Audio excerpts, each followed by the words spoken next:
How many of you believe God created the world in 144 hours, 6 24-hour days?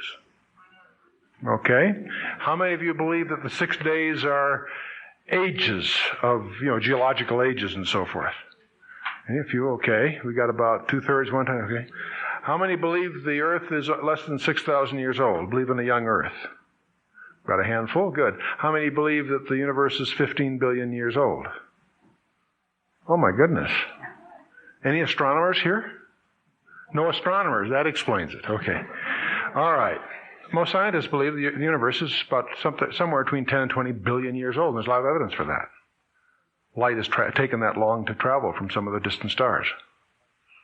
And so there's evidence that the universe is very old. And yet there's also evidence that the earth is very young. And there's a lot of particularly creation-oriented scientists that insist upon a young earth. And you've probably heard all of that.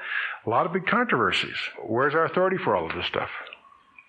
Scripture, you betcha. God does reveal himself in the universe, in nature. When we understand that, there is no conflict between the true facts of science and the Scripture. There may be conflict in our understanding of the Scripture and our understanding of the facts of science. The universe is, after all, the 67th book of the Bible in a sense. And that's an interesting idea. And there are those that say, well, gee, God put in the universe aging factors to make the universe look old. Well, no, that usually goes along with the young earth idea, right? But that implies God lies, doesn't it? You see? And so, can God lie? No, the Eternal One cannot lie. That's out of the Torah. So there's a real problem here. There's a lot of evidence that the universe is 15 billion years old. The Bible says God created it in 6 days. Now you can torture the text and say, well, gee, the days are this, that, the other thing.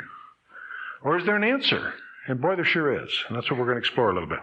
We're going to embark on the study of the book of Genesis.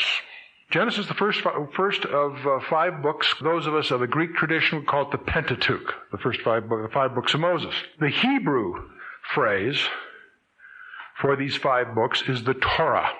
Oh, and I meant to grab the yod tonight. A yod is a little silver wand about that long. It looks like a little wand. At the end of it, there's a little hand with a finger. And that's called a yod. And I had the opportunity to sneak down in under the rabbinical tunnel that goes under the Temple Mount. And it's under the control of a rabbi, a very special rabbi. And we had made arrangements to go down there. We got there a little early. And he was still in all his phylacteries, these boxes that are tied to his wrists and his forehead going through his thing. So we waited till he's through.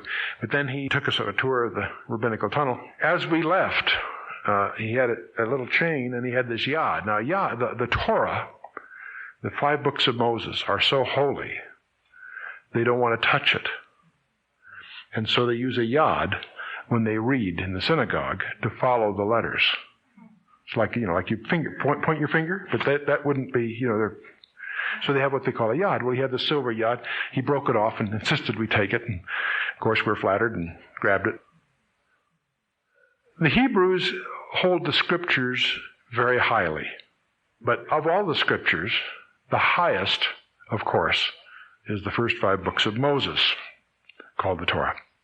When they copied the Torah, if there was one mark on any one letter out of place, they did it over.